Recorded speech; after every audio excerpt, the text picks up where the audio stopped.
ஆன்லைன்ல இருக்கிறவங்களுக்கு ஆடியோ கிளியரா? ஸோ ஆன்லைன்ல இருக்கிறவங்களுக்கு ஆடியோ கிளியரா இருக்கு. ஸோ அப்படியே நம்ம கிளாஸ் கன்டினியூ பண்ணிக்கலாம். ஸோ ஒவ்வொரு நாளும் நம்ம வந்து கரண்ட் அஃபேர்ஸ் அப்படிங்கிறது நம்ம பார்த்துட்டு வரோம். அந்த அடிப்படையில் இன்னைக்கு அக்டோபர் 15 அப்படிங்கிறது முன்னாள் குடியரசுத் தலைவர் 11வது குடியரசுத் தலைவர் நம்ம ஏபிஜே அப்துல் கலாம் அவர்களுடைய பிறந்த நாளுங்க. ஸோ ஏபிஜே அப்துல் கலாம் அவர்களுடைய பிறந்த நாள் அப்படிங்கிறது இன்னைக்கு பார்க்குறோம். ஏபிஜே அப்துல் கலாம் அவர்களுடைய பிறந்த நாள் அப்படிங்கிறத ஞாபகம் வச்சுங்க. ஸோ ரொம்ப முக்கியமா அக்டோபர் 15, 1931 அவருடைய பிறந்த வருடம் அப்படிங்கிறது அக்டோபர் 15, 1931 அப்படிங்கிற ஆண்டுல தான் அவர் பிறந்திருக்கிறார் அப்படிங்கறத ஞாபகம் வச்சுக்கணும். அக்டோபர் 15, 31 அப்படிங்கறத ஞாபகம் வச்சுக்கணும். அக்டோபர் 15, 1931. ஸோ ஏபிஜே அப்துல் கலாம் அவர்கள் முன்னாள் குடியரசுத் தலைவர், நம்ம இந்தியாவினுடைய DRDOட அந்த மிக முக்கியமான பங்காற்றியவர். த மிசில் மேன் ஆஃப் இந்தியா அப்படின்னு கூட சொல்லலாம். ஏவுகணையின் நாயகன் அப்படின்னு கூட சொல்லுவாங்க. ஏவுகணையின் நாயகன் அப்படின்னு அழைக்கப்படுறவர் நம்முடைய ஏபிஜே அப்துல் கலாம் அவர்கள் அப்படிங்கறத எடுத்துக்கணும். So 15th October 1931. So 15th October 1931 அப்படிங்கறதுல தான் அவர் பிறந்திருக்கிறார். ஸோ நமக்கு அடிஷனல் என்ன சார், இந்த அக்டோபர் 15 அப்படிங்கிறது முக்கியமானது. அதே போல 1931ல ஏகப்பட்ட நிகழ்வுகள் இருக்கு. அதுல குறிப்பா நம்ம பார்த்திருக்கிறோம். So second round table conference நடந்தது இந்த வருஷம் தான். செகண்ட் ரவுண்ட் டேபிள் கான்ஃபரன்ஸ் அப்படிங்கிறது, இரண்டாவது வட்டமேசை மாநாடு அப்படிங்கிறது நடந்தது லண்டன்ல இந்த 1931 தான். ஸோ காந்திஜி கலந்து கொண்ட ஒரே ஒரு அந்த ரவுண்ட் டேபிள் கான்ஃபரன்ஸ்ங்கிறது இதுதான். காந்திஜி அவர்கள் கலந்து கொண்ட ஒரே ஒரு ரவுண்ட் டேபிள் கான்ஃபரன்ஸ் அப்படிங்கிறது இந்த ரவுண்ட் டேபிள் கான்ஃபரன்ஸ் தான். 1931 அப்படிங்கிறது second round table conference. It was held in London. It was held in London அப்படிங்கறத ஞாபகம் வச்சுக்கணும். ஸோ முக்கியமானது இதுல இதுல வந்து பாத்தீங்கன்னா காந்திஜி அவர்கள் கலந்து கொண்ட மாநாடு. அப்ப 3 வட்டமேசை மாநாடுகளில் கலந்துகிட்டவர் யாரு? Doctor B.R. அம்பேத்கர் அவர்கள் 3 வட்டமேசை மாநாடுகளில் கலந்துகிட்டார் அப்படின்னு சொல்லி பார்க்கிறோம். ஸோ இந்த 2வது மாநாடு 1931. இன்னைக்கு அக்டோபர் 15 அப்படிங்கிறது நம்முடைய ஏபிஜே அப்துல் கலாம் அவர்களுடைய பிறந்த நாள் அப்படிங்கறத பாக்குறோம். ஸோ ஏபிஜே அப்துல் கலாம் பிறந்த நாள் அப்படிங்கிறது வந்து நமக்கு மிக முக்கியமான நாளாக கருதப்படுது. காரணம் என்னன்னா, ஒரு சாதாரண விளிம்பு நிலையில, ஒரு சாதாரண மீனவ குடும்பத்துல, ஒரு சாதாரண வறுமை நிலையில, சோ ஒரு சாதாரண அந்தமாக இருக்கக்கூடிய எந்த விதமான பொருளாதார பின்புலமும் இல்லாத ஒரு எளிமையான குடும்பத்துல பிறந்து ஒரு நாட்டினுடைய உயரிய குடிமகன் ஆக முடியும் அப்படிங்கிற மாதிரி இருந்தா, சோ we can also, தானே, நம்மாலையும் முடியும் அப்படின்னு சொல்லக்கூடியது ரொம்ப ரொம்ப முக்கியமானது. அப்படிங்கிற ஒரு பாசிட்டிவான தாட்ஸ் அப்படிங்கறத நம்ம எடுத்துக்கலாம். சோ நம்மாலையும் முடியும் அப்படிங்கிற ஒரு தாட்ஸ் அப்படிங்கறத எடுத்துக்கலாம்.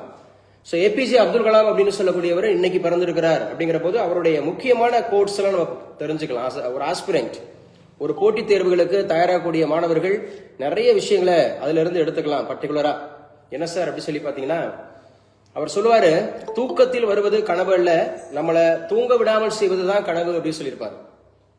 So dream is not comes in, சரியா, இன் அவர் ஸ்லீப்பிங் மோடு. ஸ்லீப்பிங் மோடுல வர்றது கிடையாது கனவுன்றது. ட்ரீம் அப்படின்னு சொன்னா நம்ம மிக முக்கியமானது, நம்மளை தூங்க விடாம செய்யணும். So already I spoke with you, சரியா, என்ன சார் அப்படின்னு சொன்னா, ஸோ ரொம்ப ரொம்ப முக்கியமானது அப்படின்னு சொல்லக்கூடியது, விடிய கால 5 மணி அப்படிங்கறது யார் ஒருவர் எழுந்திருக்கிறாரோ, அதே மாதிரி இரவு 11 மணி வரை யார் வந்து நம்முடைய அகாடமிக்ஸுக்காக பயணிக்கிறாரோ அவர் நிச்சயமாக வெற்றியாளராக உருவாவாரு அப்படின்னு சொல்றாரு. அப்ப அந்த இடத்துல நம்ம தூங்க விடக்கூடாது. நம்ம 5 மணிக்கு மேல நம்ம தூங்கக்கூடாது. அதுதான் நம்முடைய கனவு அப்படின்ற மாதிரி சொல்லப்படுறது. ஸோ நல்லா ஞாபகம் வச்சுக்கணும். APJ Abdul Kalam October 15, 1931, second round table conference 1931. So Gandhiji கலந்து கொண்ட வட்டமேசை மாநாடு 1931 அப்படிங்கறது ஞாபகம் வச்சுக்கணும். ராமேஸ்வரம் அப்படிங்கறதுல தான் அவர் பிறந்திருக்கிறார் அப்படிங்கறது ஞாபகம் வச்சுங்க. ஸோ அவர் இறந்தது ஜூலை 27. ஏபிஜே அப்துல் கலாம் அவர்களுடைய இறப்பு அப்படிங்கிறது ஜூலை 27, 2015, 2015 அப்படிங்கறத ஞாபகம் வச்சுக்கணும். ஸோ ஜூலை 27, 2015 அப்படிங்கிறது நம்முடைய ஏபிஜே அப்துல் கலாம் அவர்கள் இறந்திருக்கிறார் அப்படிங்கறத ஞாபகம் வச்சுங்க. July 27, 2015 at the age of 83. So when he attained age of 83, so he died 27th July. 27th July அப்படிங்கறத ஞாபகம் வச்சுங்க. 27th July 2015 அப்படிங்கறத ஞாபகம் வச்சுங்க. அவர் இறந்தது எங்க சார்னா மெகாலயாங்க. மெகாலயாவோட கேபிட்டல் சிட்டி ஷில்லாங். மெகாலயா அப்படிங்கறத ஞாபகம் வச்சுக்கணும். மெகாலயா அப்படிங்கறதுல IIM, Indian institute of management. So Indian institute of management அப்படிங்கிற போது ஸ்டூடெண்ட்ஸோட இன்டராக்ட் பண்ணிட்டு இருந்த போதே அப்படியே சரிந்து விழுந்து இறந்தார். ஸோ அவருக்கு ரொம்ப பிடித்த ப்ரொஃபஷன் அப்படின்னாவே டீச்சிங் தான் சொல்லியிருந்தாரு. ஸோ அவர் வந்து 11வது குடியரசுத் தலைவர். ஸோ பர்டிகுலரா பீரியட் பாத்தீங்கன்னா 2002 இருந்து 2007 வரைக்கும் நம்ம இந்தியாவினுடைய முன்னணி அந்தமாக இருக்கக்கூடிய ஃபர்ஸ்ட் அந்தமாக முதல் குடிமகனாக இருந்தார் அப்படிங்கறத ஞாபகம் வச்சுக்கணும். ஸோ ஏபிஜே அப்துல் கலாம் அப்படிங்கறத ஞாபகம் வச்சுங்க. அவருடைய சமாதி எங்க இருக்கு? Resting place. அவருடைய சமாதி எங்க இருக்குன்னா ராமேஸ்வரத்துல தான். பேய் கரும்பு அப்படிங்கிற ஒரு பிளேஸ். ராமேஸ்வரத்துல பேய் கரும்பு அப்படிங்கிற ஒரு பிளேஸ்ல இருக்கு. ஸோ ஞாபகம் வச்சுக்கணும். ராமேஸ்வரம் பேய் கரும்பு அப்படிங்கறத ஞாபகம் வச்சுக்கணும். சரிங்க. இவரை பத்தி சொல்லும் போது இவர் எதுவும் பொலிட்டிக்கல் பார்ட்டியில இருந்தாரா அப்படின்னு கேட்டா நோ. சரியா? இவர் எந்த பொலிட்டிக்கல் பார்ட்டிலையும் இல்ல அப்படிங்கறத ஞாபகம் வச்சுக்கணும். ஒரே ஒரு செகண்ட் பா, ஒரு கொஞ்சம் வெயிட் பண்ணுங்க. முக்கியமான கால் வருது, பேசிட்டு வரேன். ஒரு செகண்ட் சார். வணக்கம் sir. Sir sir sir sir இல்ல சார் ஒரு இது கன்ஃபர்மேஷனுக்காக தான். ஐயா சார், +2 பசங்களுக்கு நமக்கு thank you sir. Thank you so much. ஆமாம் சார், ஆன்லைன்ல போயிட்டு இருக்கு, அதனால தான் sir. Yes sir, okay sir. Thank you sir. Okay இல்லை சார். ஸோ அப்போ ஏபிஜேயோட முக்கியமான அந்த பிறந்த நாள் அப்படிங்கறத நம்ம ஞாபகம் வச்சுக்கணும். ஸோ ரொம்ப முக்கியமானது அக்டோபர் 15 அப்படிங்கறத ஞாபகம் வச்சுக்கணும். 2000 அந்த மாதிரி இருக்கக்கூடிய 15ல தான் அவர் இறந்திருக்காரு, ஞாபகம் வச்சுக்கணும். ஸோ எந்த டேட்ல இறந்திருக்காரு? ஜூலை 27 அப்படிங்கிற இறந்திருக்கிறார் அப்படிங்கறத ஞாபகம் வச்சுக்கணும். It is also very important. அவருடைய ரெஸ்டிங் பிளேஸ் எங்க இருக்குன்னு சொல்லி பார்த்தோம். ராமேஸ்வரத்துல பேய்கரம்புல இருக்கு. அவர் ஏதாவது பொலிட்டிக்கல் பார்ட்டியோட தொடர்புல இருக்கிறா? ஹி இஸ் நாட் எனி அந்த பொலிட்டிக்கல் பார்ட்டி அப்படிங்கறத ஞாபகம் வச்சுக்கணும். சோ இவர் எதுல சார்? அவரோட டிகிரி பாத்தீங்கன்னா ஏரோஸ்பேஸ்ங்க, எழுதி வச்சுங்க. அவருடைய ப்ரொஃபஷன் பாத்தீங்கன்னா ஏரோஸ்பேஸ் சயின்டிஸ்ட். அவர் ஏரோஸ்பேஸ் அப்படிங்கிற சயின்டிஸ்ட் அப்படிங்கிறது தான் அவருடைய ப்ரொஃபஷன் அப்படிங்கிறது. சரி, முக்கியமா பாத்தீங்கன்னா அவர் என்னென்ன நோட்டபிள் ஒர்க்ஸ் அவர் என்னென்ன எழுதியிருக்கிறாரு, மிக முக்கியமா பாத்தீங்கன்னா விங்ஸ் ஆஃப் ஃபயர். இதான் அவருடைய biography. Wings of fire, Agni Siragugal. So Agni Siragugal அப்படிங்கறத ஞாபகம் வச்சுக்கணும். Wings of fire, Agni Siragugal அப்படிங்கிறது விங்ஸ் ஆஃப் ஃபயர் அப்படிங்கறது ஞாபகம் வச்சுக்கணும். அதே மாதிரி இந்தியா 2020 அவர் எழுதின நோட்டபிள் ஒர்க்ஸ் புத்தகங்கள்ல, ஜேர்னல்ஸ்ல முக்கியமானது. சோ விங்ஸ் ஆஃப் ஃபயர் அப்படிங்கிறது அவருடைய பயோகிராஃபி. இந்தியா 2020. அதே மாதிரி இக்னைட்டட் மைண்ட்ஸ் அப்படிங்கிறது அவருடைய புத்தகங்க. இக்னைட்டட் மைண்ட்ஸ் அப்படிங்கிறது அவருடைய புத்தகம். அதே மாதிரி இன்டாமினேட் ஸ்பிரிட். டாமினேட் பண்றதுன்னா உங்களுக்கு தெரியும், அதுக்கு ஆப்போசிட் தான் இன்டாமினேட். அப்ப இன்டாமினேட் ஸ்பிரிட் அப்படிங்கிறதும் அவருடைய புத்தகம் தான். அதுக்கப்புறம் ஸ்பிரிச்சுவல் எக்ஸ்பீரியன்ஸ். ஸ்பிரிச்சுவல் அப்படின்னு சொன்னாவே உங்க எல்லாருக்கும் தெரியும். ஸ்பிரிச்சுவல் அப்படின்னு சொன்னா தெய்வீகமான. சோ ஸ்பிரிச்சுவல் எக்ஸ்பீரியன்ஸ் அப்படிங்கிறதும் யாரோட? வித் பிரமுக் சுவாமிஜி அவரோட அந்த ஸ்பிரிச்சுவல் எக்ஸ்பீரியன்ஸ் அப்படிங்கிற மாதிரி ஒரு புத்தகம் எழுதியிருக்கிறார். ரைட் சார், ரொம்ப முக்கியமா பார்க்க போறது. ஏன்னா ஏபிஜே அப்துல் கலாம் பத்தி நிறைய போட்டித் தேர்வுகள்ல நிறைய முறை கேள்வி கேட்டிருக்காங்க. சோ ஞாபகம் வச்சுக்கணும். அவருடைய பிறந்த நாள் அப்படிங்கறத இன்னைக்கு அக்டோபர் 15 அப்படிங்கறத ஞாபகம் வச்சுக்கிறோம். சோ 1931 பிறந்திருக்கிறாரு. ஜூலை 27 2015 இறந்திருக்கிறாரு. சோ 11வது குடியரசுத் தலைவராக இருந்திருக்கிறாரு. 2002 to 2007 இருந்திருக்கிறாரு. சோ இவர் ராமேஸ்வரத்துல பிறந்திருக்கிறார். ரெஸ்டிங் பிளேஸ் ராமேஸ்வரத்துல தான் இருக்கு. இவர் மேகாலயா ஷில்லாங் அப்படிங்கிற இறந்திருக்கிறார் அப்படிங்கறது ஞாபகம் வச்சுங்க. இவருக்கு என்னென்ன விருதுகள் கிடைச்சிருக்குன்னா, சோ 1981 பத்மபூஷன் 1981 அப்படிங்கறதுல பத்மபூஷன் அப்படிங்கிறது கிடைச்சிருக்கு. 1981 அப்படிங்கறதுல பத்மபூஷன் அப்படிங்கிறது கிடைச்சிருக்கு. 1990 1990 பத்ம விபூஷன் கிடைச்சிருக்கு. 1990 பாரத ரத்னா விருது வாங்கினது யாரு தெரியுமா? Doctor B R Ambedkar. Yes, doctor B R Ambedkar 1990 அப்படிங்கறதுல பாரத ரத்னா.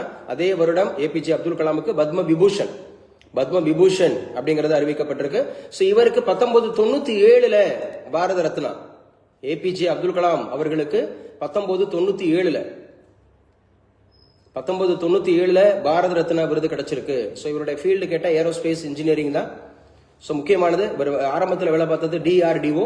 சோ டிஆர்டிஓ பர்டிகுலரா இந்த பிருத்வி, பிரகார், இந்த ஏவுகணைகள்லாம் இவருடைய பங்களிப்பும் ரொம்ப முக்கியமானது. பிருத்வி, பிரகார், அக்னி இந்த மாதிரி ஞாபகம் வச்சுக்கலாம். ஏபிஜே அப்துல் கலாம் அவர்களுடைய பிறந்த நாள் அப்படிங்கிற விஷயத்துல இன்னைக்கு ரொம்ப கூடுதலா அவரை படிக்கணும். இப்ப இது எடுத்துக்காட்டு ஏபிஜே அப்துல் கலாம் படி, ஏபிஜே அப்துல் கலாமை படி அப்படின்னா அது என்ன ஆகும்? பெயர் ஏபிஜே அப்துல் கலாம் அவர்களை படி அப்படிங்கிறது என்ன ஆகு பெயர்? இப்ப திருக்குறளை படி, திருவள்ளுவரை படி அப்படின்னா என்ன ஆகு பேரு? கருத்து ஆகு பேரு. என்ன ஆகு பேரு? கருத்து ஆகு பேரு.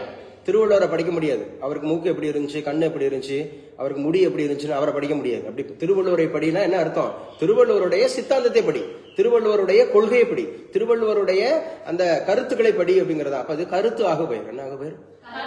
அதே மாதிரிதான் ஏபிஜே அப்துல் கலாமை படி. அப்ப ஏபிஜே அப்துல் கலாம் கருத்து, அவருடைய கருத்தை படிக்கணும். ஒரு எளிய மகனாக பிறந்து இன்னைக்கு இந்தியாவினுடைய முதல் உயரிய பதவி அப்படிங்கிறது குடியரசுத் தலைவராக முடியும் அப்படின்னா நம்மளால முடியும். அவர் தன்னுடைய கல்லூரி படிப்பை படிக்கும் போது கூட அவர் அவ்வளவு வறுமையில் இருந்திருக்கிறார். வறுமை அப்படிங்கிற போது தன்னுடைய அக்காவோட பிரேஸ்லெட்டை அடகு வச்சுதான் அவர் என்ன பண்ணிருக்காரு, தன்னுடைய கல்வியை தொடர்ந்து இருக்கிறார். இன்னைக்கு ஆடம்பரமா நம்ம பாத்தீங்க அப்படின்னா பல்வேறு ஃபெஸ்டிவலுக்குலாம் ஆடம்பரமா நம்ம கையில ஒண்ணுமே இல்லைனாலும் கூட, ஒரு அரசு வேலையில கூட கடன் வாங்கியாவது நம்ம ஆடம்பரமாக என்ன பண்றோம், திருவிழாக்களை அனுசரிக்கிறோம். ஆனா அன்னைக்கு அவர் கல்விக்கு அவ்வளவு இம்பார்ட்டன்ஸ் கொடுத்தார். கடைசி வரைக்கும் அவ்வளவு எளிமையா வாழ்ந்தார். தன்னுடைய அந்த குடியரசுத் தலைவர் பொறுப்பு ஏற்கும் போது கூட அவருக்கு செருப்பு தச்சு கொடுத்தவரை கூட அந்த நிகழ்வுக்கு அழைச்சிருந்தாராம். அதே மாதிரி தனக்கு சாப்பாடு போட்ட அந்த ஹோட்டலோட அந்த சர்வர் இருப்பாங்கல்ல, உரிமையாளர் இருப்பாங்கல்ல, அவங்களெல்லாம் அழைச்சிருந்தாராம். ரொம்ப நெகிழ்வோடு அவர் பேட்டியில கொடுத்தது முக்கியமானது. அதே மாதிரி தான் கண்டுபிடித்த கண்டுபிடிப்புகளிலே அறிவியல் கண்டுபிடிப்புகள் ஏகப்பட்ட கண்டுபிடிப்புகள் அப்படிங்கறது நான் கண்டுபிடிச்சிருந்தாலும் அந்த பிசிக்கலி அந்த மாதிரி இருக்கக்கூடிய ரிட்டார்டா இருக்காங்கல்ல, பிசிக்கலி சேலஞ்சா இருக்கிறாங்கல்ல, அவங்களுக்கு அந்த பிளாஸ்டிக் ஒண்ணு ரொம்ப இலகுவான வெயிட் இல்லாத அந்த பிளாஸ்டிக் கண்டுபிடிச்சதுதான் என்னுடைய உன்னதமான அந்த மாதிரி இருக்கக்கூடிய கண்டுபிடிப்பு அப்படின்ற மாதிரி சொல்லியிருந்தார்.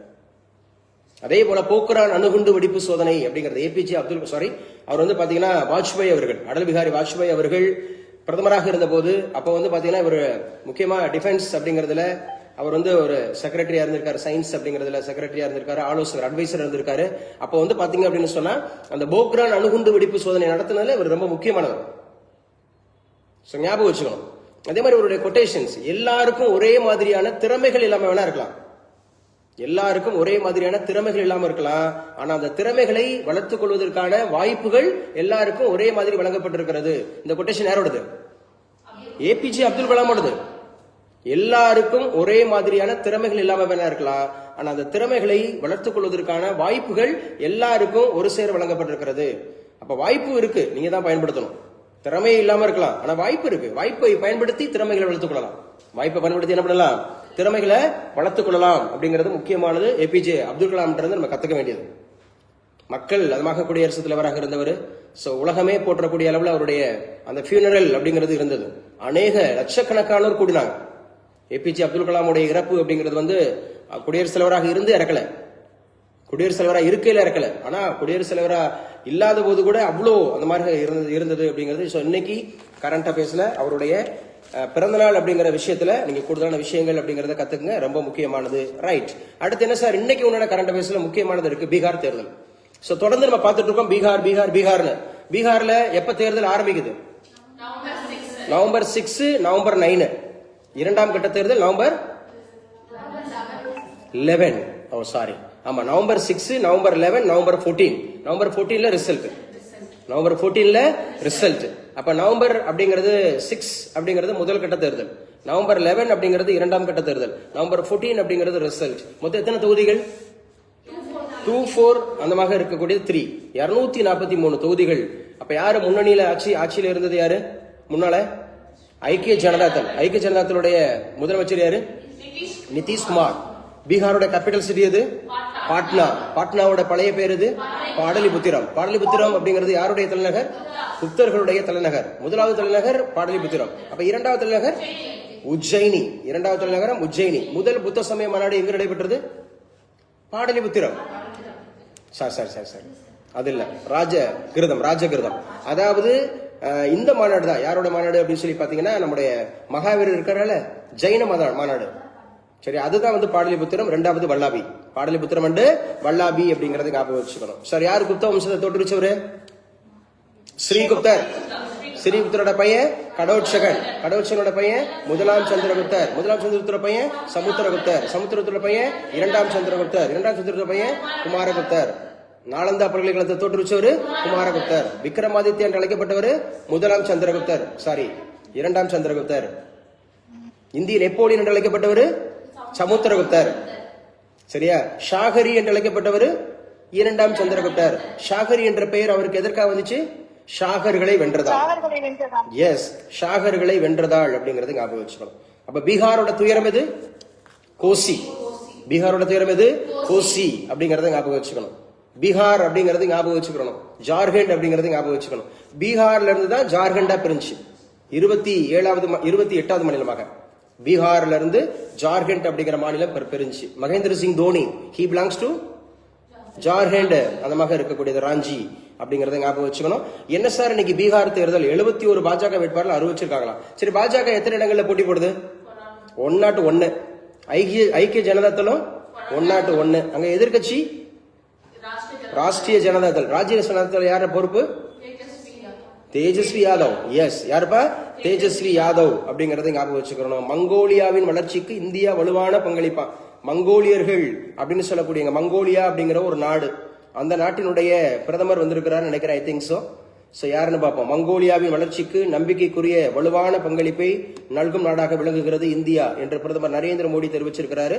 சோ மங்கோலியர்கள் படையெடுப்பு அப்படின்னு நம்ம ஆல்ரெடி பார்த்திருக்கோம். So when we studied history, so we had idea. என்ன சார் அப்படின்னா மங்கோலியர்கள். இந்த மங்கோலியர்கள் படையெடுப்பு அப்படிங்கிறது எந்த ஆண்டு நிகழ்ந்தது, எந்த காலகட்டத்தில் நிகழ்ந்தது அப்படின்னு கேட்டா டெல்லி சுல்தானியர்களுடைய காலத்துல. அதுவும் பர்டிகுலரா டெல்லி சுல்தானியரோட யாருடைய காலத்துல இருக்கு அப்படின்னா மங்கோலியர்களுடைய படையெடுப்பு அப்படின்னு கேட்டா இவரோட படையெடுப்பு. யாரு? இல்டுமிஷ். யாரோட பீரியட்ல? இல்டுமிஷ் பீரியட்ல இருக்கும். இல்டுமிஷ் அப்படின்னு சொன்னாவே நமக்கு அடிமைகளின் அடிமையா? இல்டுமிஷ்னாவே யாரு? அடிமைகளின் அடிமை. ஏன்னா அவரே ஒரு அடிமை. முகமது கோரியோட அடிமை தான் குத்புதீன் ஐபக். அந்த குத்புதீன் ஐபக்கோட அடிமை தான் இல்டுமிஷ். அப்ப இல்டுமிஷோட பீரியட்ல தான் என்ன வந்திருக்கு?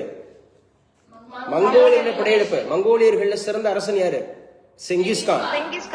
மங்கோலியர்கள சிறந்த அரசன் யாரு? செங்கிஸ்கான். இந்த செங்கிஸ்கான் வழி அப்படிங்கிறது பாபர் வந்து அப்பா வழியா அம்மா வழியா? அம்மா வழி செங்கிஸ்கான்.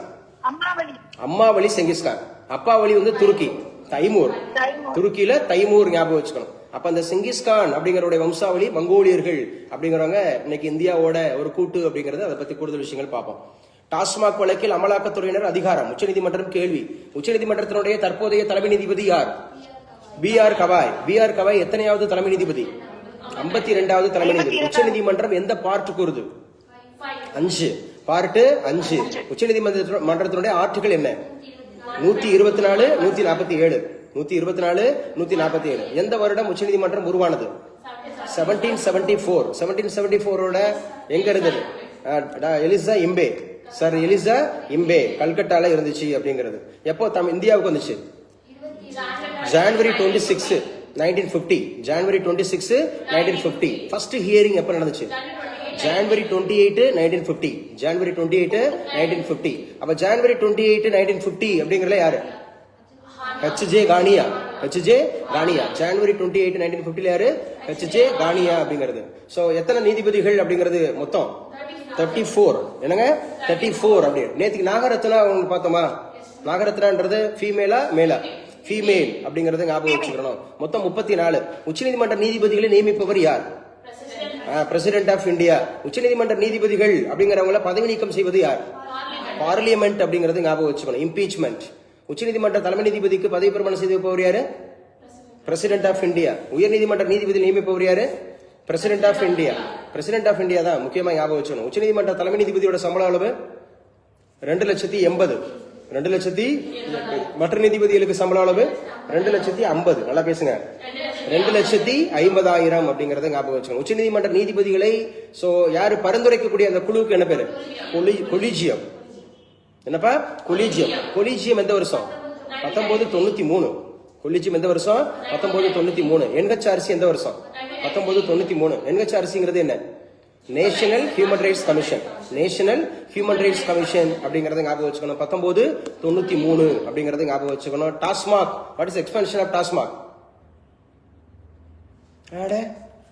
டாஸ்மாக் பத்தி நம்ம பேசியிருக்கோம். Tamil Nadu state marketing corporation. Tamil Nadu state marketing corporation. கதை கேட்டுட்டு இருக்க கூடாது, எழுதணும். டாஸ்மாக் அப்படிங்கிறது எக்ஸ்பென்ஷன். So டாஸ்மாக்ங்கிறது abbreviation அக்ரானிம்ஸ் அஜீனா. இது அப்ரிவியேஷனா அக்ரானிம்ஸ். சோ அக்ரானிம்ஸ். எஸ், அஜீனா சொல்லுமா? அது என்ன? அக்ரானிம்ஸோட எக்ஸ்பென்ஷன் என்ன? TASMAC. Tamil Nadu state marketing corporation limited. Exactly correct. Tamil Nadu, சரியா, தமிழ்நாடு ஸ்டேட் மார்க்கெட்டிங் கார்ப்பரேஷன் அப்படிங்கறத முக்கியமானது லிமிடெட். சோ நல்லா ஞாபகம் வச்சுங்க. டாஸ்மாக் அப்படிங்கறத ஞாபகம் வச்சுக்கணும். டாஸ்மாக்ல ஊழல் அப்படிங்கறத குறித்து அமலாக்கத்துறை அப்படிங்கிற இடி அப்படின்னு சொன்னாவே என்போர்ஸ்மெண்ட் டைரக்டரேட். என்போர்ஸ்மெண்ட் டைரக்டரேட் அப்படிங்கிறது டெஸ்ட் தொடரை முழுமையாக வென்றது இந்தியா. மேற்கிந்திய தீவுகளுக்கு எதிரான டெஸ்ட் போட்டியில இந்தியா வெற்றி பெற்றிருக்கு. சோ ஜிகே அப்படிங்கறத நல்லா அப்டேட் பண்ணிக்கணும். இப்ப நம்ம பேசுனது பீகார்னா பீகாரை பத்தி டோட்டல் தெரிஞ்சு வச்சுக்கணும். மங்கோலியர்கள் அவங்களை பத்தி ஃபுல்லா தெரிஞ்சு வச்சுக்கணும்.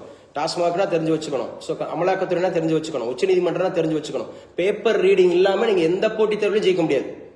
சோ நெக்ஸ்ட் மந்த் அப்படிங்கிறது பிஓ எக்ஸாம்ஸ் வருது, பிளாக் எஜுகேஷன் ஆபீசர். அதுக்கு வந்து முழுக்க அப்படியே டிஎன்பிசி சிலபஸ் தான், இன்க்ளூடிங் கரண்ட் அஃபேர்ஸ் இருக்கு. சைக்காலஜி மட்டும் எக்ஸ்ட்ரா தெரிஞ்சு வச்சுக்கணும்ன்ற மாதிரி இருக்கு. சோ அமெரிக்காவுக்கு இன்று முதல் மீண்டும் அஞ்சல் சேவை எழுதி வச்சுங்க. அமெரிக்காவுக்கு இன்று முதல் மீண்டும்னா ஆல்ரெடி இருந்திருக்கு, தடை பண்ணப்பட்டிருக்கு அப்படின்னு அர்த்தம். அஞ்சல் சேவை, எங்க அஞ்சல் பத்தி நான் கேட்கிறேன் கேள்வி. போஸ்டல் அப்படிங்கறத பத்தி கேட்கிறேன். சோ போஸ்டல் அப்படிங்கிறது ரொம்ப முக்கியமானது. போஸ்டல் அப்படின்னாவே டல்ஹோசியோட பீரியட் தான். தபால் தந்தி அப்படிங்கறத சொல்லுவாங்க. தபால் தந்தி அப்படின்னாவே டல்ஹோசி பீரியட். பர்டிகுலரா 1853 அப்படிங்கிற பீரியட்ல தான் முதல்ல நமக்கு டெலகிராம் அப்படிங்கிறது, தபால் தந்தி அப்படிங்கறதுலாம் உருவாக்கப்பட்டுச்சு 1853. சோ முக்கியமாக போஸ்டல் அப்படிங்கிறது ஞாபகம் வச்சுங்க. அமெரிக்காவில் இன்று முதல் மீண்டும் அஞ்சல் சேவை. முதல் பக்க செய்தியில இது ரொம்ப முக்கியமானது இருக்கு. அடுத்து ஜனவரி 24, 25 தேதிகளில் சிறப்பு டெட் தேர்வு டிஆர்பி அறிவிப்பான். ஜனவரி 24, 25. இப்ப நவம்பர்ல ஒரு எக்ஸாம் இருக்கு. இது வந்து it is common to all. ஜனவரி 24, 25 தேதிகளில் சிறப்பு டெட் தேர்வு டிஆர்பி அறிவிப்பு. தமிழகத்தில் பணியில் உள்ள பள்ளி ஆசிரியர்களுக்கான சிறப்பு ஆசிரியர் தகுதி தேர்வு அடுத்த ஆண்டு ஜனவரி 24, 25 ஆகிய தேதியில் நடைபெறும் என ஆசிரியர் தேர்வு வாரியம் அறிவித்துள்ளது. ஏன்னா உச்சநீதிமன்றம் செப்டம்பர் 1, 2025 ஒரு சிறப்பு அந்த மாதிரி இருக்கக்கூடிய ஒரு அறிவிப்பை வெளியிட்டிருக்காங்க. அந்த சிறப்பு அறிவிப்பு என்ன சார் அப்படி சொல்லி பாத்தீங்கன்னா, இந்தியா முழுமையும் இருக்கக்கூடிய அரசு ஆசிரியர்கள், அரசு பள்ளி ஆசிரியர்கள், அரசு உதவி பெறும் பள்ளி ஆசிரியர்கள், அனைத்து பள்ளி ஆசிரியர்கள் அப்படிங்கிறது நீங்க டெட் தேர்ச்சி பெற்றிருந்தால் மட்டுமே இனிமேல டீச்சரா இருக்க முடியும் அப்படிங்கிற ஒரு உச்சநீதிமன்ற தீர்ப்பு வெளியிட்டிருக்காங்க. அப்ப இந்த 2 ஆண்டுகளில் டிஇடி தேர்ச்சி பெறல அப்படின்னா அவங்க வேலையை விட்டு வெளியேறணும் அப்படிங்கிற மாதிரி எச்சரிக்கை விடுத்திருக்கு. அதனால தமிழக அரசு என்ன பண்ணிருக்காங்கன்னா, சோ 6 முறை நடத்துறதா சொல்லியிருக்காங்க. ஒரு வருஷத்துக்கு 3 முறை அப்படிங்கிற மாதிரி 6 முறை நடத்துறதாக. அதுல ஒரு பகுதியாக உச்சநீதிமன்றம் தீர்ப்பாணையின் அடிப்படையில் தமிழக பள்ளிகளில் தற்போது பணியாற்றும் இடைநிலை ஆசிரியர், பட்டதாரி ஆசிரியர்களுக்கு மட்டும் முறைப்படி ஆசிரியர் தகுதி தேர்வுகளுடன் 2026ஆம் ஆண்டில் சிறப்பு ஆசிரியர் தகுதி தேர்வு ஜனவரி, ஜூலை, டிசம்பர் 3 முறை நடத்த போதாங்க. ஜனவரி மாசம் ஒரு தேர்வு, ஜூலை மாசம் ஒரு தேர்வு, டிசம்பர் மாதம் ஒரு தேர்வு அப்படிங்கிற அடிப்படையில் 3 முறை அப்படிங்கிறது நடத்த ஜிஓ போட்டுட்டாங்க. அந்த அடிப்படையில நம்முடைய அரசு, தமிழக அரசு ஜனவரி 24, 25 ஜனவரி 24 முக்கியமான தினம்.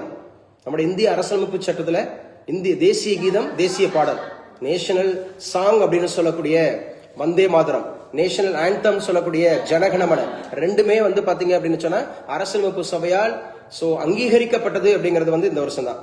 ஜனவரி 24 அப்படிங்கறத ஞாபகம் வச்சுக்கணும். 1950 ஞாபகம் வச்சுக்கணும். அந்த தேதியில பேப்பர் 1 நடக்குது. பேப்பர் 2 அப்படிங்கிறது ஜனவரி 25 ஓட்டர்ஸ் டே, நேஷனல் ஓட்டர்ஸ் டேங்கிறது ஜனவரி 25. ஏன்னா உங்க எல்லாருக்கும் தெரியும் ஜனவரி 25 அப்படிங்கிற ஒரு தேதியில தான் முக்கியமா எது கொண்டு வந்தாங்க அப்படின்னு பாத்தீங்கன்னா நம்முடைய election commission, national election commission தோன்றியது ஜனவரி 25, 1950 சுகுமார் சென் அவருடைய தலைமையில. நம்முடைய ஃபர்ஸ்ட் சீஃப் எலெக்ஷன் கமிஷனர் அவர் தான், Sukumar Sen. The first chief election commissioner of India அப்படின்னு கேட்டாவே சுகுமார் சென் அப்படிங்கறத ஞாபகம் வச்சுக்கணும்.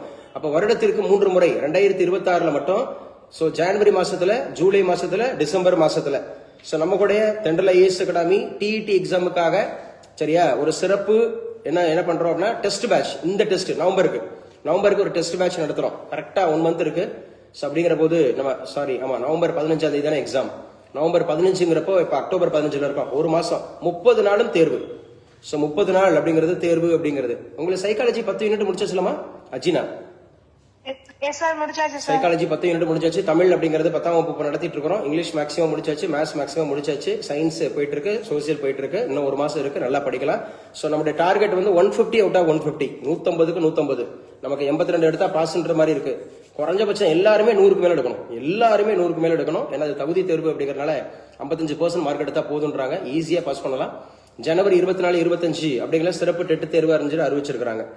ஸோ அடுத்து என்ன சார் அப்படின்னு சொல்லி எழுதி வச்சுங்க. 1.33 லட்சம் கோடியில 1.33 லட்சம் கோடியில 1.33 lakhs crore அப்படிங்கறல ஒரு AI centre, artificial intelligence centre அப்படிங்கிறது எங்க சார் அப்படின்னு கேட்டா ஆந்திர பிரதேசத்துல அமைக்கிறாங்களா. யாரோட சார் ஒப்பந்தம் போட்டிருக்காங்க? யாரோட ஒப்பந்தம் போட்டிருக்காங்கன்னா கூகுள் அப்படிங்கறதோட ஒப்பந்தம் போட்டிருக்காங்க. கூகுள் 1.33 லட்சம் கோடி. ஸோ 1.33 லட்சம் கோடி அப்படிங்கறதுல ஏஐ மையம், ஆர்டிபிஷியல் இன்டெலிஜென்ஸ் மையம் அப்படிங்கிறது யாரு சார் அமைக்கிறா? கூகுள் அமைக்கிறாங்க. ஸோ ஆந்திர பிரதேஷ் அரசோட ஸோ என்ன பண்ணிருக்கிறாங்க? மெமோரண்டம் சைன் பண்ணிருக்கிறாங்க. கூகுள் நிறுவனத்தினுடைய சிஇஓ யாருங்க? தலைமை செயல் அதிகாரி சுந்தர் பிச்சை, நம்ம தமிழ்நாட்டை சார்ந்தவர். சுந்தர் பிச்சை அப்படிங்கிறது ஞாபகம் வச்சுங்க. எதுங்க இது தலைநகரம்? ஆந்திர பிரதேசோட தலைநகரம் அமராவதி. ஆந்திர பிரதேச தலைநகர் இது அமராவதி அப்படிங்கறது ஞாபகம் வச்சணும். ஆந்திர பிரதேசத்தோட சிஎம் யாரு? சரண்யா சொல்லுமா. சந்திரபாபு நாயுடு அப்படிங்கிறது எந்த கட்சி? சந்திரபாபு நாயுடுன்றது எந்த கட்சி? தெலுங்கு தேசம் பார்ட்டி. என்ன பார்ட்டி? தெலுங்கு தேசம் பார்ட்டி. அப்ப யார் ஆந்திர பிரதேசனுடைய துணை முதலமைச்சர்? யார்? பவன் கல்யாண். பவன் கல்யாண் அப்படிங்கிறவர் எந்த கட்சி?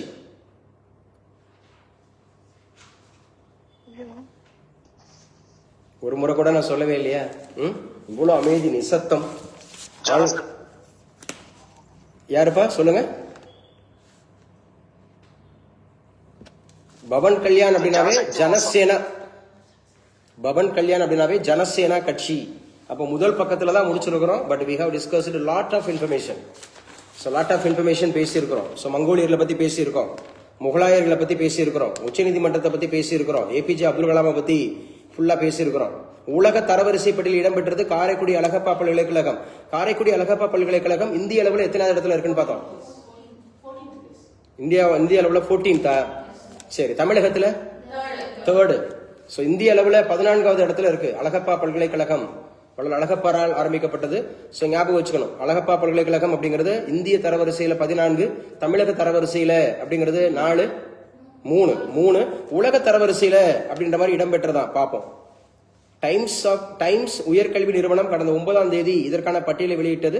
2025ஆம் ஆண்டு அப்படிங்கிற தரவரிசை அடிப்படையில் 115 நாடுகளை சேர்ந்த 3500க்கும் மேற்பட்ட கல்வி நிறுவனங்கள்ல இதுல 3118 பல்கலைக்கழகங்களில் தரவரிசை இடம்பெற்றுள்ளன. இதில் அழகப்பா பல்கலைக்கழகம் சரியா உலக தரவரிசையில் 801 to 1000வது பிரிவில் இடம்பெற்றிருக்கு. 800 to 1000க்குள்ள இருக்கான் உலக தரவரிசையில அழகப்பா பல்கலைக்கழகம். அழகப்பா பல்கலைக்கழகத்தில் படித்த அனைவருக்கும் ஒரு மகிழ்ச்சியான செய்தி. மொத்தம் 3100 பல்கலைக்கழகத்துல அழகப்பா பல்கலைக்கழகம் உலக தரவரிசையில 800 to 1000 இருக்கா. இப்ப நல்லா தான் டாக்டரேட் வாங்கினேன், அழகப்பா பல்கலைக்கழகத்துல தான் முனைவர் பட்டம் வாங்கினேன். ஸோ இது எல்லாரும் தெரிஞ்சுக்க வேண்டிய ஒரு நம்ம படிச்சிருக்கக்கூடிய யூனிவர்சிட்டி எந்த இடத்துல இருக்கு. நான் 5 யூனிவர்சிட்டியில படிச்சிருக்கேன். யூனிவர்சிட்டி பட்டங்களே 5 யூனிவர்சிட்டி. மதுரை காமராஜர் யூனிவர்சிட்டியில படிச்சேன். அதுக்கப்புறம் மெட்ராஸ் யூனிவர்சிட்டியில படிச்சேன், மெட்ராஸ் யூனிவர்சிட்டி. அதுக்கப்புறம் அழகப்பா யூனிவர்சிட்டியில படிச்சேன், அழகப்பா யூனிவர்சிட்டி. அதுக்கப்புறம் டீச்சர்ஸ் எஜுகேஷன் யூனிவர்சிட்டி, பிஎட்ன்றது டீச்சர் எஜுகேஷன் யூனிவர்சிட்டியில வரும் சரியா. அதுக்கப்புறம் சட்ட பல்கலைக்கழகம், சட்டம். ஸோ இந்த மாதிரி இருக்கிறது படிக்கலாம், நல்லா படிக்கலாம். அதாவது வயசு இருக்கிற வரைக்கும் தொடர்ந்து நம்ம படிச்சுட்டே இருக்கலாம். ஸோ அப்ப இந்திய அளவுல 14வது இடத்துல இருக்கு அழகப்பா பல்கலைக்கழகம். தமிழக அளவுல 3rd பிளேஸ்ல இருக்கு. உலக அளவுல 800 to 1000க்குள்ள இருக்கு. 800 to 1000க்குள்ள இருக்கு அப்படிங்கறது ஞாபகம் வச்சுங்க. பல்கலைக்கழகங்கள் தரவரிசை. பல்கலைக்கழக சட்டம்னாவே எந்த வருஷம்? 1904. யூனிவர்சிட்டிஸ் ஆக்ட் அப்படின்னாவே 1904 அப்படிங்கிறது. சோ முதல்ல மெட்ராஸ், பாம்பே, கல்கட்டா யூனிவர்சிட்டி எப்போ உருவாச்சு? 1857. 1857 முதல் இந்திய சுதந்திர போர் நடைபெற்ற ஆண்டுல தான் 1857 தான் எம்பிசி ஞாபகம் வச்சுக்கணும். மெட்ராஸ், பாம்பே, கல்கட்டா என்ற யூனிவர்சிட்டிஸ் உருவானது. சென்னை அண்ணா பல்கலைக்கழகம் எப்ப? சென்னை அண்ணா பல்கலைக்கழகம் 1978. சென்னை அண்ணா பல்கலைக்கழகம். அண்ணாமலை பல்கலைக்கழகம் எப்ப? 1929 அண்ணாமலை பல்கலைக்கழகம். ஆந்திரா பல்கலைக்கழகம் 1924 சரியா. அழகப்பா அப்படின்றது 1985. Alagappa 1985, mother Teresa 1984, mother Teresa 1984. பல்கலைக்கழகங்கள் உருவான வருடங்கள் கேட்டுருவாங்க, பல்கலைக்கழகங்கள் உருவான வருடம் அப்படின்ற மாதிரி கேட்டுருவாங்க, வச்சிருவாங்க. சோ ரொம்ப முக்கியமானது இன்னைக்கு உண்டான கட்டுரைகள்ல மாற்றி யோசிப்போம் அப்படின்னு இருக்காங்க. சமீப காலமாக ஒரு சில மாநிலங்களில் யூரியாவுக்கு தட்டுப்பாடு ஏற்பட்டிருக்காங்க. சோ இதை பத்தி கேட்டிருக்காங்க.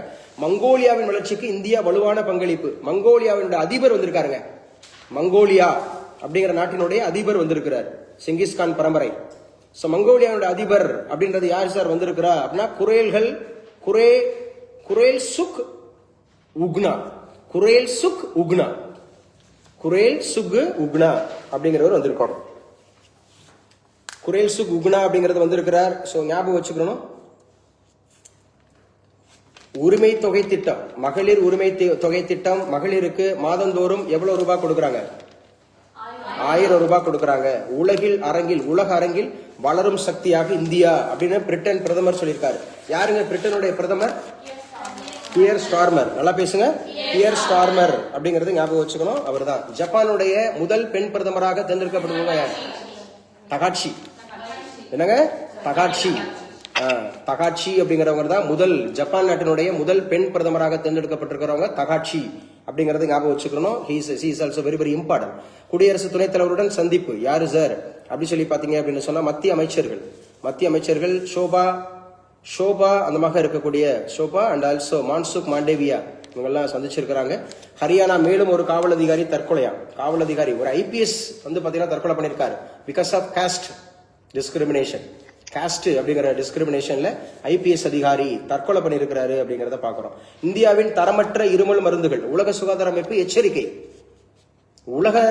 சுகாதார அமைப்பு வேர்ல்டு ஹெல்த் ஆர்கனைசேஷன் எங்க இருக்கு? ஜெனீவா. வேர்ல்டு ஹெல்த் ஆர்கனைசேஷன் எங்க இருக்கு?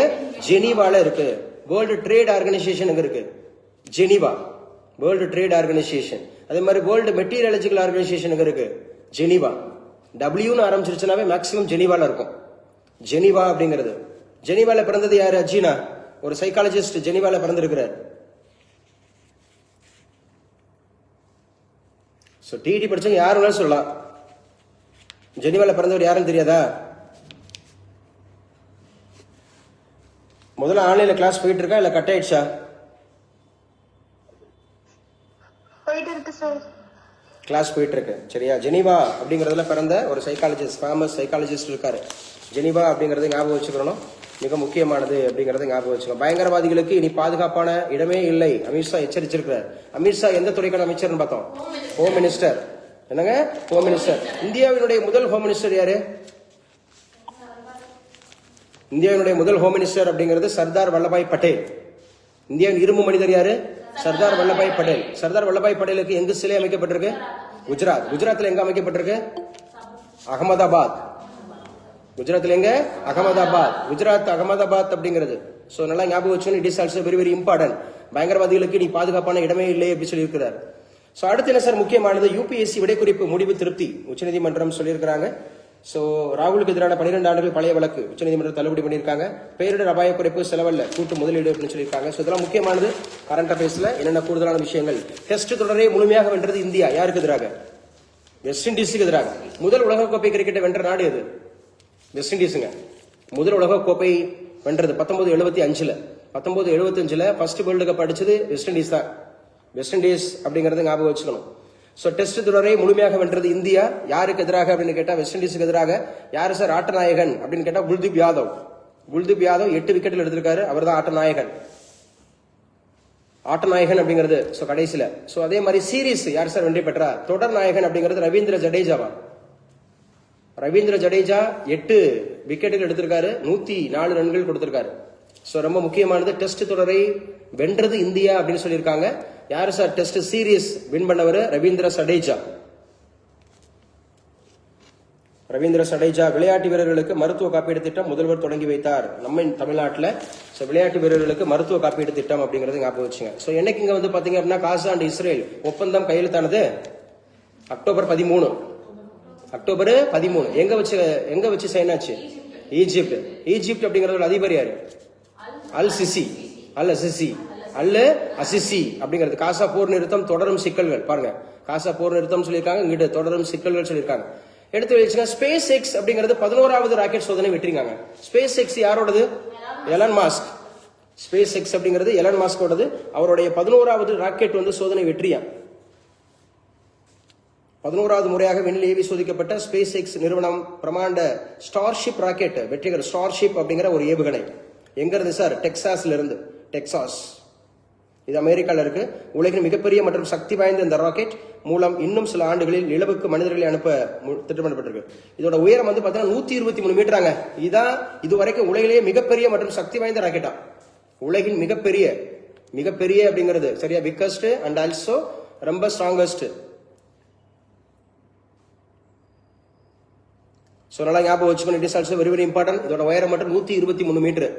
123 மீட்டர் அப்படிங்கறத ஞாபகம் வச்சுங்க. இந்த ஏவுகணையினுடைய பெயர் என்ன சார்? ஸ்டார்ஷிப் அப்படிங்கிற ராக்கெட். ஸ்டார்ஷிப் அப்படிங்கிற ஒரு ராக்கெட். ஸ்டார்ஷிப் ஏவுதளத்தில் இருந்து ஏவப்பட்ட அந்த ராக்கெட் பூமியை சுற்றி வந்து முன்பை போலவே போலியான செயற்கைக்கோள்களை விண்ணில் செலுத்தியது அப்படிங்கிற மாதிரி ஞாபகம் வச்சுங்க. It is also very very important. Space X அப்படிங்கிறது ரொம்ப ரொம்ப முக்கியம். அடுத்து நோபல் பிரைஸ் அப்படிங்கிறது இந்த வருடம் யாருக்கு கொடுத்தாங்க? அமைதிக்கான நோபல் பிரைஸ் வந்து வெனிசுலா நாட்டை சார்ந்த அந்த பெண்ணுக்கு தான் கொடுத்தாங்க. சோ யாரு சார்? தங்கள் நாட்டு எதிர்க்கட்சி தலைவர் மரியா கொரினா மசோடா. மரியா கொரினா மசோடா அவங்க தான் இந்த வருஷத்துக்கான நோபல் பரிசு அப்படிங்கிறது பீஸுக்காக. நம்ம இந்தியாவில இருந்து பீஸுக்காக எத்தனை பேர் வாங்கியிருக்காங்க? 2 பேர் வாங்கியிருக்காங்க. யார் யார் வாங்கியிருக்காங்க? மதர் தெரசா அப்படிங்கிறவங்க வாங்கியிருக்காங்க. கைலாஷ் சத்யார்த்தி வாங்கியிருக்காங்க. கைலாஷ் சத்யார்த்தியோட யாரு வந்து அதை பகிர்ந்து கொண்டா? யூசுப் மலாலா பகிர்ந்து கொண்டாங்க. சோ மரியா கொரோனா மசோடா வெனிசுலாவில் ஜனநாயகத்தை காக்க பாடுபடுவதாக கூறிய மரியா கொரினா மசோடாவுக்கு நோபல் பரிசு வழங்கிய நார்வே தேர்வுக்குழு அரசு சார்பற்றது எனவும் இந்த விவகாரத்தில் வெனிசுலா தூதரகம் மூடப்பட்டது வருத்தமளிப்பதாக நார்வே அரசு கூறியுள்ளது. அவங்களுக்கு கொடுத்ததுனால, வெனிசுலா நாட்டுக்கு கொடுத்ததுனால வெனிசுலாவுல என்ன பண்ணிருக்காங்களா? தூதரகத்தை என்ன பண்ணிருக்காங்க? வெனிசுலாவோட தூதரகத்தை அம்பாசிடர்ஸ் அந்த ஆபீஸை வந்து மூடி இருக்காங்களாம். விசாவுக்கான ஆங்கில தேர்வு கடுமையாக்குகிறது பிரிட்டன். ஆங்கில தேர்வு அங்க டோஃபல் எழுதி பாஸ் பண்ணா மட்டும் தான் எங்க போக முடியும்? டோஃபல் ஐஎல்டிஎஸ் பாஸ் பண்ணாதான் எங்க போக முடியும்? யூகே போக முடியும். அதை வந்து இங்கிலீஷை கடினமாக்குறாங்களாம்.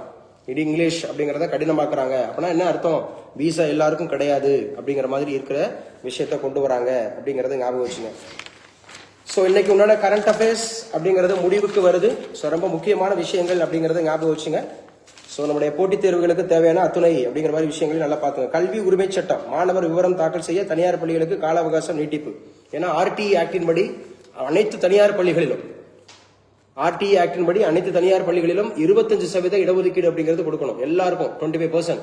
இப்ப 4 வகுப்பு இருக்கு, 100 பேர் படிக்கிறாங்கன்னா, 4 செக்ஷன் இருக்கு, 100 பேர் படிக்கிறாங்கன்னா 25 பேர் கட்டாயம் அப்படின்னு சொல்லியிருக்காங்க. எத்தனை பேர் கட்டாயம்?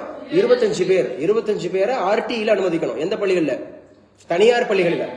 2002 86வது சட்ட திருத்தம். 2002ல 86வது சட்ட திருத்தத்தின்படி ரைட் டு எஜுகேஷன் ஆக்ட் அப்படிங்கிறது வந்துச்சு. அதன் அடிப்படையில் 6 வயது முதல் 14 வயதுக்கு உட்பட்ட அனைத்து குழந்தைகளுக்கும் இலவச கட்டாய கல்வி கொடுக்கணும் அப்படிங்கறத சொன்னாங்க. இது 3 இடத்துல பதிவு செய்யப்பட்டது. ஆர்டிகிள் அப்படிங்கிறது 21A, டிபிஎஸ்பில 45, ஃபண்டமெண்டல் டியூட்டிஸ்ல 51K. ஆனா ரைட் டு எஜுகேஷன் ஆக்ட் அமுல்படுத்தப்பட்ட ஆண்டுன்னு கேட்டா 2009 கேம் டு ஃபோர்ஸ். ஏப்ரல் 1, 2009 ஞாபகம் வச்சுக்கணும். Came to force. அப்ப இது நேஷனல் எஜுகேஷன் பாலிசி இப்ப புதுசு எப்ப? 2020. இந்த 2020 அப்படிங்கறதுல யாரு அதை ஏற்றுக்கொண்ட முதல் இந்திய மாநிலம் இது? நேத்து கூட நடத்தின ஈவினிங் டிஇடி நடத்தினவங்களுக்கு கர்நாடகா. கர்நாடகா அப்படிங்கறத ஞாபகம் வச்சுக்கணும். அப்ப உள்ள பிரதமராக இருக்கக்கூடிய பிஜேபி அரசாங்கம் அப்படிங்கறதான் பண்ணாங்க அப்படிங்கறத ஞாபகம் வச்சுக்கணும். சோ இது வந்து இன்னைக்கு உண்டான கரண்ட் அஃபேர்ஸ் அப்படிங்கிறது ரொம்ப முக்கியமானது. சோ இன்னைக்கு மேத்தமெட்டிக்ஸ் கிளாஸ் இல்ல. சோ நேற்றுக்கு நம்ம ரெகுலரா மேத்தமெட்டிக்ஸ் போயிட்டு இருந்தோம். தொடர்ந்து மேத்தமெட்டிக்ஸ் அண்ட் ரீசனிங் அப்படிங்கறத பார்த்துட்டு இருந்தோம். இன்னைக்கு மேத்தமெட்டிக்ஸ் கிளாஸ் இல்ல. இப்போ கரெக்டா என்னோட டைம் வந்து 10:50 இருந்து 11:30 வரைக்கும் 11:45 வரைக்கும் கூட நம்ம என்ன பண்ண போறோம் அப்படின்னு சொன்னா, இந்த வெரி ஃபர்ஸ்ட் கிளாஸ் அப்படிங்கிறது வந்து நம்ம சோசியல் சயின்ஸ் அப்படிங்கறத எடுத்துட்டு போறோம். நம்ம சிவிக்ஸ் பார்த்துட்டு இருக்கோம். 7ஆம் வகுப்புல முதல் பருவம் முடிச்சாச்சு. 6ஆம் வகுப்பு ஃபுல்லா முடிச்சாச்சுல. 6ஆம் வகுப்பு ஃபுல்லா முடிச்சாச்சு. 7ஆம் வகுப்பு அப்படிங்கிற டெக்ஸ்ட் புக்ல முதல்ல டெக்ஸ்ட் புக்லாம் முடிப்போம். அதுக்கப்புறம் நம்ம சிலபஸ் ஓரியன்டா படிப்போம். சரியா? டெட்டுக்குன்றது போலீஸுக்குன்றது நீங்க அது டெக்ஸ்ட் புக் நல்லா படிச்சுட்டு போங்க. டெக்ஸ்ட் புக்கை வரி வரியா தட்டணும். ஸோ வரி வரியா தட்டணும். ஸோ நல்லா படிச்சுக்கலாம். அப்படியே கிளாஸ் கண்டினியூ பண்ணிக்கலாம். ஸோ நேற்றுக்கு நம்ம பார்த்தோம் மாநில அரசாங்கம் அப்படின்னு சொன்னாவே எந்த பார்ட்டு? பார்ட் 6. மாநில அரசாங்கம் பார்ட் 6. ஆர்டிகல் என்னது? 152 இருந்து 237 வரை. 152 இருந்து 237 வரை. ஏன்னா 152 இருந்து 162 அப்படிங்கிறது ஆளுநர், 163 டு 167 சிஎம், 168 இருந்து 212 அப்படிங்கிறது சட்டமன்றம், 168 இருந்து 212 வரைக்கும், 213 ஆர்டினன்ஸ் பை ஆளுநர், ஆர்டினன்ஸ் பை ஆளுநர், 214 இருந்து 232 வரைக்கும் ஹைகோர்ட், 214 இருந்து 232 ஹைகோர்ட், 233 இருந்து 237 வரைக்கும் தான் டிஸ்ட்ரிக்ட் கோர்ட், அதாவது சபார்டினேட் கோர்ட் அப்படின்னு சொல்லி படிப்போம். Subordinate court